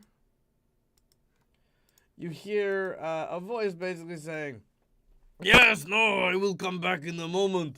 Once I have retrieved my precious fishing rod, I will show you the move that landed me the great beast, and then I will land my great beast." You hear like this, and he's like, "Ah ha ha ha!" Comes up and he says, You fox. I push Nesmith forward. What are you doing here? The party is downstairs. Go! Oh, yeah. Get Yeah, some of course. mead! You can't be working on the wall. No one is working on the wall. Didn't you hear? It is Simon's birthday, and everyone is having cake. Of course, my lord. Yes. Let us go, friends. Yes. This Wait, way. did you This call way. me Lord? Come to Soon to think be of lord, it, of course. you are dressed very fancy for Viking. What is your Actually name? not changed out. Wait, No. out of character. How was that? I changed it. We all changed out into clothes that made us fit. This Very well. area. You speak very funny, Viking man. But I like you. Uh, You remind me of my pet cat. I call her Snowball. That's what we call Snowball him. sounds. Yes. That's so funny. Actually, we're twins. Is Snowball still around? Nice. I don't. My brain blinked. I don't know how to be charming. He continues to talk for some reason. I need somebody to go block or something. Move around. Somebody move. Let's go get cake. Cake Okay, sounds I'm delicious. in the back, so He says, "Wait a minute. Wasn't there supposed to be an owl in here?" Yes, yes, sir. I think they went out for a look around the territory before the plans. Ah, yes, that makes sense. The Adlet are very proactive. Okay, well, have fun at the party. I will be down in a moment. I have story to tell you. Hold Bop, bop, bop. on. I was gonna What? say out of not him, out of character. Oh, okay, bye. Does anyone object to me stabbing this fucker before he walks No, away? All right, cool. absolutely I not. will stab the fucker before he walks away. All right, make your attack. Wait. Pause. I Before this, do not just forget asked. that. Wait, but Rondak also placed the bombs in the room, so we could just wait a minute and let the Oh bomb my go off God. first. Boring. Okay. You can stab him. It's up to you. Make your decision. I mean, I want to We're stab gonna let him him, go into so the room. I want to stab. Okay. I want to shoot him. This. So I will stab. Stab. Mm-hmm. With a really shitty roll, too. All right. You stab him, and as you do so, your blade glances across his back. The moment this happens, something switches. You watch as the demeanor of him changes. You hear this roiling laughter coming from the back of his throat. And you hear him simply say, "I knew today was going to be a blessed day." And he is going to let loose a triggering war cry as a reaction to your attack. I don't know what the effect is, though. Oh, he's going to demoralize all of you. Oh. Okay, let's make an intimidate check. Fortitude saves for everyone. No, sorry, not fortitude save. Fortitude DC. So it's your fort plus 10. That is the DC. So let me know Oh, God, if you want me a to look things up? 47 intimidates you. That is your fort save plus yes. 10. Critically Forts- so for Balsam. Okay, let's go through. So Yes. Balsam is afraid. Yeah. All right, Kailu, 33 is afraid. Kara, Yep. Nesmith, Yes. and Balsam. Yep, it's a critical fail. Oh, who's got a what is critical crit? fail? Yeah. What is considered critical? 37 or lower. Critical. Oh, then critical. Yes, critical for Yep. me as well. Sorry, I didn't hear Rondak's answer. Yeah, you said balsam twice. Oh, sorry, my bad. Critical failure for me as well. Oh, did everyone get a critical failure? Mm-hmm. Oh shit. Okay. Yeah. Okay, so this guy just reeks of like death. You do not have a good feeling about things. Boss, why have you done this? Because we stood here and talked about it for 20 minutes, and that's why we're here. Correct. So I'm going to actually do something. Well, to be Oh. fair, he would have gone in, got his fishing rod, and headed back down. But you're right. Sometimes you just need to do some shit. Okay. We're then going into initiative. I'm then gonna put on my boss music. Can you tell me what Frightened 2 does, please? It gives you a -2 on all of your rolls. Okay. We can still attack him, though. Yeah. Oh, okay. When you get That's to what- when you get to frightened, I think 5. That's when you kind of start getting petrified of stuff. All right. Okay. Now. Okay. Did I roll initiative? No, I didn't. Okay, let's try. I don't think so. There we go. All right. Initiative has been rolled. He gets to go first, and I love that he is identified as arrogant human. All right. Magical. His first action is he draws out his mighty greatsword. The second action... Oh, actually, yes. Aha, I can do this now. No surprise round? No, not in the slightest. Yeah. Okay, let's see. Do I have it? I was thinking the same thing. Did I do the thing? Oh, here it is. Yes. Okay, here we go. So, as he whistles,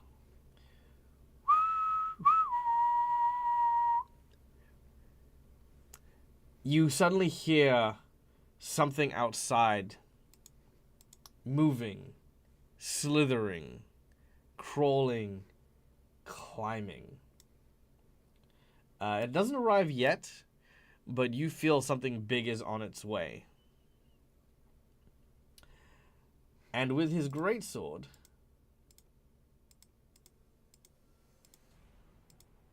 he is going to take a swing at Kara. Okay, yep, there we go. Just checking his stuff. And I was saying I'll use my reaction if he, when he damages me. Very well. For a critical hit.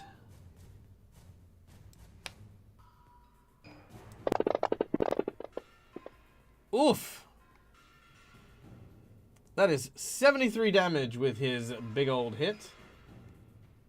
All right. I'm going to assume he refuses to kneel. Did you give him a command? That's my reaction. Yeah, is the Iron Command. Well, it gives him for the next round because he drew out his sword, summoned his creature, and made an attack. So. Oh, okay, so, it says he can choose to drop prone as a free action, or he takes damage, so he shouldn't need an action to do it. Oh, okay, alright. Okay, if he can do it as a free action, yeah, no, he's definitely way too arrogant for that. So he is not going to do that. Alright, and then he will take 46 mental.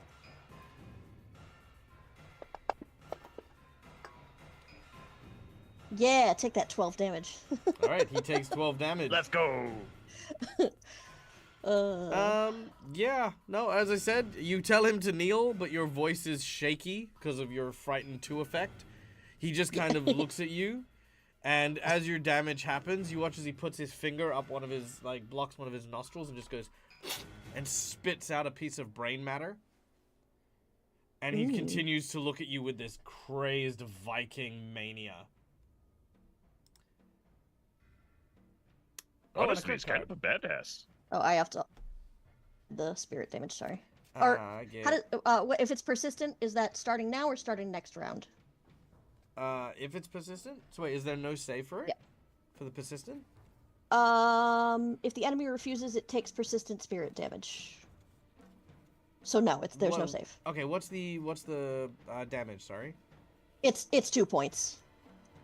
Okay. Yeah, no, so that'll be persistent 2 spirit. You can drop that on him, that's fine. Okay. It'll only happen at the end of his turn. Pick a number between 1 to 5. Did that apply? Yes, Yep. it did. Cool. Let's say 4 this time. 4, alright, let's see. Oh, they knock you prone and you are clumsy 2 until you heal as he cuts I'm pretty into your clumsy. hamstring. And as you're lying there prone with your legs bleeding, you go, Neil! Right? Yes. Hey, hey, hey, Neil. And that's when Neil kind of comes up and goes, yeah? Exactly. How can I help? Okay. Alright, clumsy 2 until healed. Done and done. Oh, wait, no, that's not you. That should be on. I was gonna say. Kara. Done. Okay, Nesmith, it's your turn. Wait, what? Clumsy 2. Oh, why did I give No, her don't worry this? about it, don't worry about it. It's fine. Okay. Yeah, you obviously took it off. Also, by the way, I'm going to give this to you guys all. Your instinct here is you need to get away from this area. You will not, cannot, should not fight him here. Okay. There is something inside of you that is letting you know that right now, as trained professional assassins, you are in a kill box that he is in control of. And that's your assassin's instinct. And all of you have this simultaneously. You know, like, key elements to assassination is you need to have things in your favor. You are not looking for a fair fight. You are looking for a fight that favors you. And in this particular open area, especially hearing the whistle, hearing the sound of the lizard moving, etc., this is your danger zone.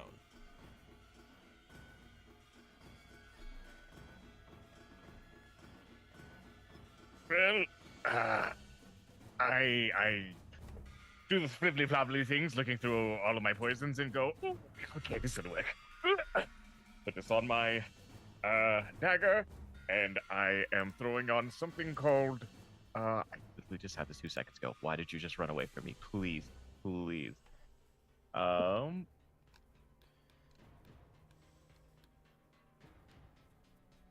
Oh my goodness, I had this all prepared and then my brain went, oh no, we don't need to think right now. Ah, here we go. Toxic Effluence. And it is a DC 29 Fortitude. You look around, you're like, yes, that's what you're wearing. Toxic I affluence. really... Yeah. You could have spent your money in better places, friend. I'm just saying. Alright, is that a fort Style save you isn't said? my- Yes, 29. Alright, he gets a +2 to this because he has greater resilience. 51 to save. Of course. Of course. Of course. But you Especially do when I manage had to a stab cool him. thing. Stabby fun. I'll take some stabby fun.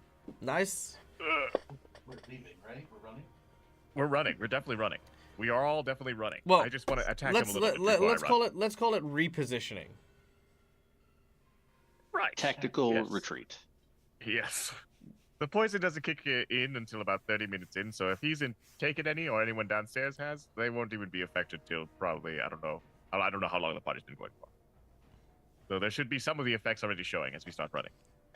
Round 2, I'll go with the same poison again. Wow. Well, let me not make that a critical miss. Alright, that's your last hero point. That's the hero point, of course it is. Beautiful, love it, luscious, amazing. Oh, my Alright, soul. pick a number. Wow. Number We're- 1. Feeling really We're actually, doomed, Nesmith. I'll choose 5. Since 5 is what hurts my heart. Okay. Is this melee or ranged? Range.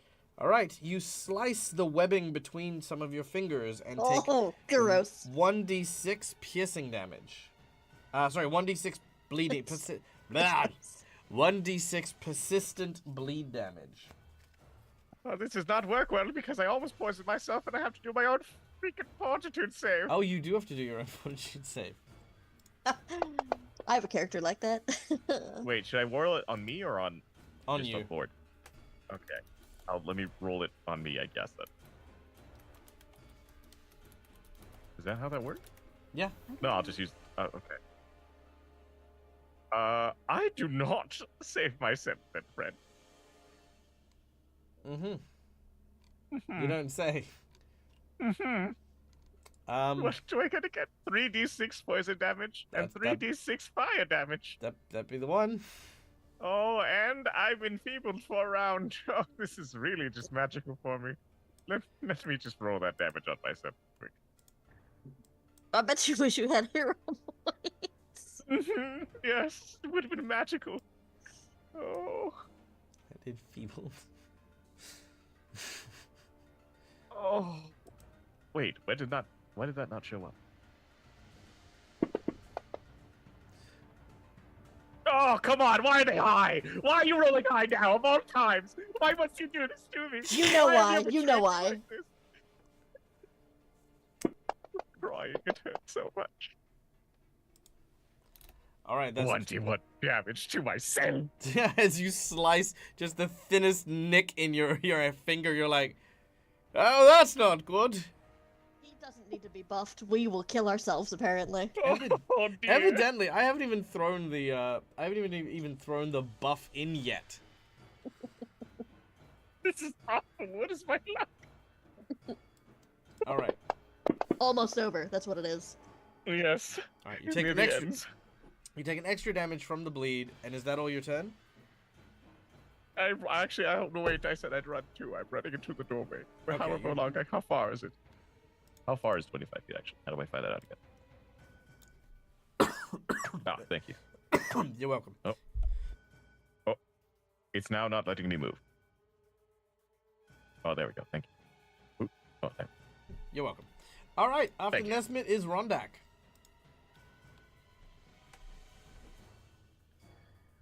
So sorry, they're all wasted. Let me get them downstairs and get them to bed. And then I'm going to try to get everyone to fucking run for the door instead of trying to attack this guy. Mm-hmm. All right. I mean, if you want to make a deception, you can make a deception. It is going to be quite a difficult deception. What level are you guys? 14? 13. 13? 13! Are you 13? Yes, we're you keep Yes. doing this to us. I keep forgetting that. No, it's fine. It's fine. I'm fairly confident the DC is going to be beyond your reach. Okay. Make your deception check. Your DC is 40. And that's by the numbers. I can't even make that with a nat 20. If you got I a can nat get a 37 is the best I can do. Yeah, so if you got a nat 20, it would be a success. If you get a nat 20. Okay. So that's if you want to deceive him. If you're just saying it for flavor and aesthetic, that's fine. Then you can just run. You know what I mean? But if you want him to kind of like Alright. maybe think that you're onto something, you would need to roll a nat 20. Alrighty. Excuse me. You also Let's see do what have we a got. nat 20, to be clear. Yeah, I'm gonna roll it first. That not even close. Okay. Okay. Yeah, let's use the nat 20 for Okay. the deception. So using the nat 20, you have basically said that these guys are drunk, and you're going to go put them to bed. Yes. What the? He seems disappointed. He asks, he says, "What? No, we're just getting started." Yeah, look, I'm sorry. They've been spoiling for a fight all night, and you are clearly beyond their capabilities, especially in their current state. Trust me. They're not even worth your time right now. But fighting drunk is the best time for fightings. Normally, I would agree with you, but I am concerned with how much they had to drink. Let them sleep it off, and then maybe you guys can duke it out tomorrow. He looks squarely at Kara. I kind of want Kara to just be like, come on. It's your character. You do what you do. No, I mean like trying to help him out by behaving like an Yeah, idiot to help sell that she's drunk kind of thing. Oh, right. and itching for a fight. That part's true. I mean, okay. I think. Okay, I think I see where you're going with. I'm also trying to be like, but that's also provoking him. And he is not Right. a. And But is- he just said is that not a they're. he is neither a reasonable nor level-headed individual. I gotcha. Nor does he give two hoots if how much alcohol one has consumed for a fight. However, he does have ego, which with the whole like you're way beyond their league right now. That was a good play. And he goes, very well. Okay, you heads down, and you sober up, so I can kick your ass later. I'm gonna go get my fishing rod and tell everyone about the story I was going to tell. Yeah, That that's sounds what great. I'm gonna do. I look forward to hearing this story. You better. And he's gonna keep moving. Is anyone going to try and fight him while his back is turned this time? Please don't. All right. No. Normally, Rondak's all for a fight, but not right now. Not here. Okay. So at this point in time, he goes in, and as he disappears,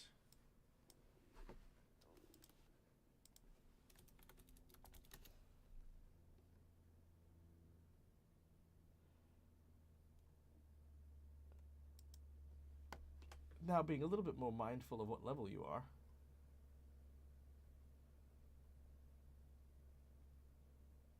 My favorite part of all of this is that our DM forgot what level we were. Well, no, because this is like I said, I haven't buffed him yet. So I was looking at buffing him, and I forgot that he is already a boss level encounter, who then also needs a buff on top of that.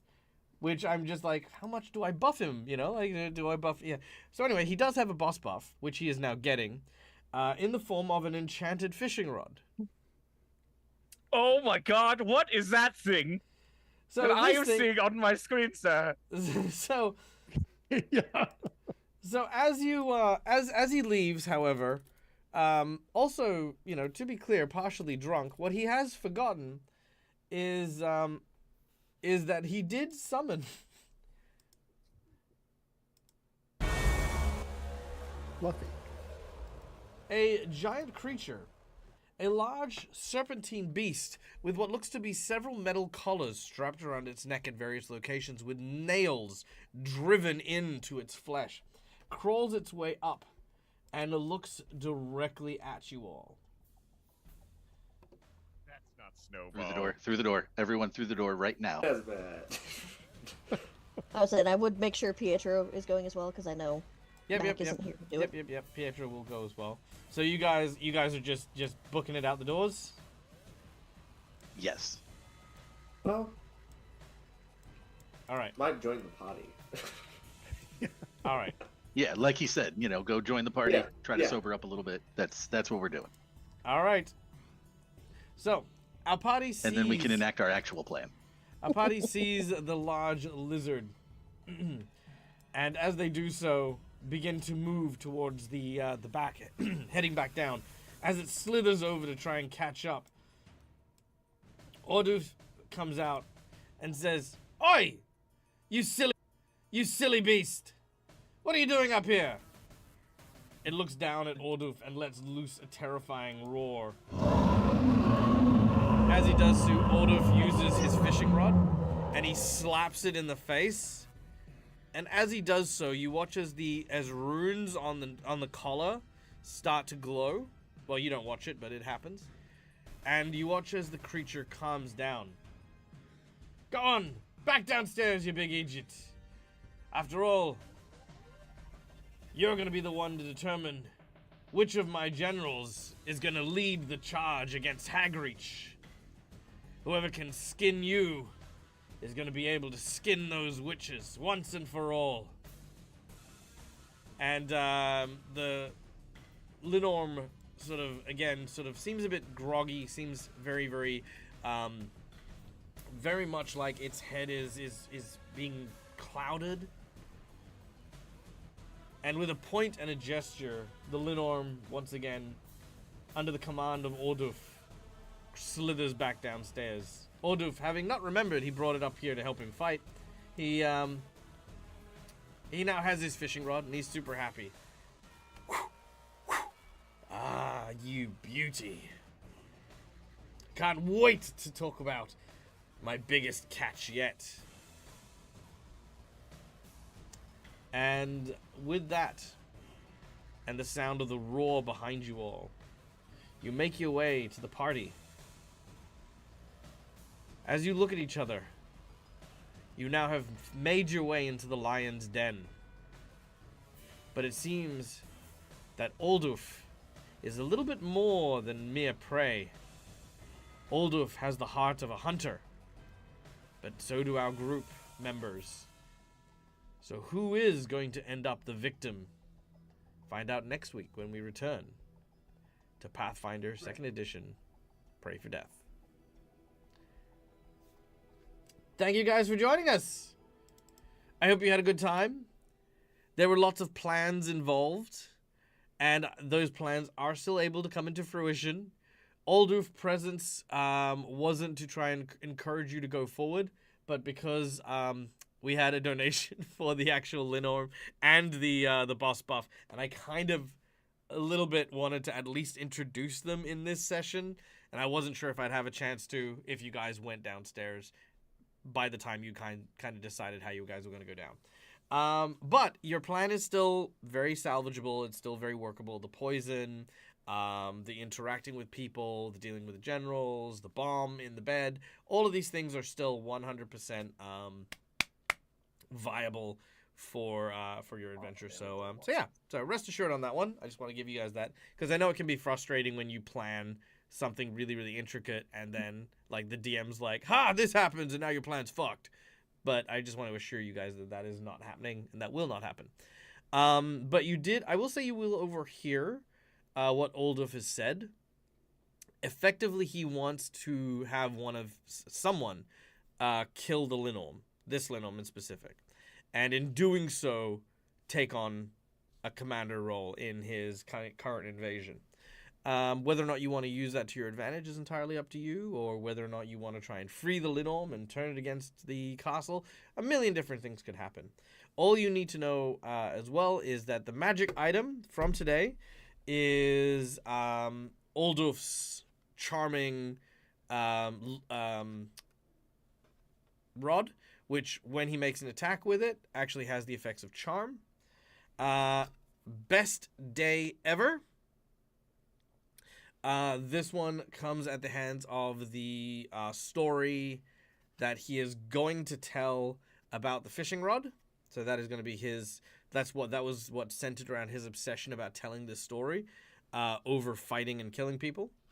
And pivotal moment, I'm going to save pivotal moment because I think there's a good one coming up in the actual party. So I'm going to keep that one to the side for that for later. So we'll tell his fishing story of his best day ever next time, and we'll have the pivotal moment too. So thank you again for those donations and for those plot twists. They were amazing, freaking amazing. Okay, at this point in time, and with the note of a dragon being in the mix, I will ask my players to level up. Sweet. They have done well, and they have definitely earned it. And getting 70 damage from a single hit from Olduf made me realize that even if I didn't buff him, which he is going to get a buff, even if I didn't buff him, yeah, he might be a handful if I don't give you guys another level. So you guys are going to get to level 14, and now I'm not going to be wrong about it. Yay. That's the real reason we get to level up. A little bit. To be fair, exactly. That was a critical hit. Oh, yeah, and but keeping in mind, his critical hit came with a... let's see, where is it? It was 19. Yeah, he has a plus 32 to hit. Oh, you only need to get Holy 10 over, moly. right? Okay, yeah. Well, then, yeah, that would be a problem. I was going to say, his Yeah, bonus just- to hit is almost just a my weird- AC. Yeah. Yeah, so have a level, please. You guys are fine to have that level. He has to roll a nat 1 to not hit me. Oh, Jesus. All right. Yeah, that same. It's like, He hits me on a nat 1. well, yeah, same thing. He hits me on a nat one too. Actually, Amazing. It's Yeah, like- he hits Yeah, us when he rolled regardless. Yeah. a 50 when he rolled a 51 to hit, that was when I went, yeah, they're level 14. I'm sure they'll be okay. And then I thought for a moment, I was like, oh wait, no, they're 13. I keep getting that wrong. Okay, we'll give them another level. It's fine. I mean, honestly, you guys have done perfectly up to this point. You guys have been great. It's been, it's been good. But this is like kind of one of those like, yeah, okay.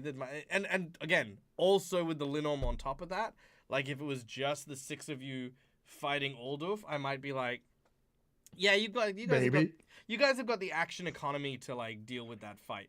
But as soon as you add a second monster to that, that's a high level. That's when you're also kind of wanting to, even it out a bit. Also, I might change the Linom if I am leveling you up, but it's neither here nor there. Okay. All right. Well, guys, thank you so much for listening. Thank you so much for joining us. We hope you had an amazing time. I know that I did. I always do.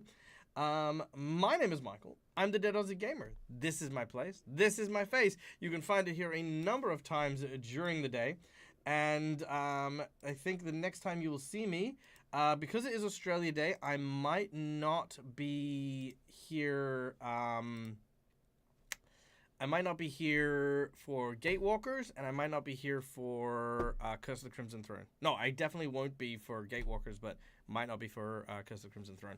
It'll just depend on how late it is and how much I've tied one off. And honestly, I could use the rest because school holidays are still kicking my ass in terms of hours and things. But yes, also a final call. We are still looking for another person for Curse of the Crimson Throne. We've interviewed a few people, but unfortunately they have either lacked a few bits and pieces or they simply have not been quite a good fit. But nonetheless, if you have an interest in joining Curse of the Crimson Throne for their final book, do let me know and we'll put that in. I will be making my final decisions this Monday. Coming as to who is going to be on that table, and I'll be reaching out to folks at that point in time. So yeah, if you have an interest, let me know. All right, without any further ado, my name's Dag. Thank you for being in my show. I hope that you have a wonderful rest of your weekend. Wherever you are, whatever you're doing, stay safe, stay wonderful, be kind to each other because why the fuck not, it's free. And until we meet again, game hard or die trying. Bye, folks!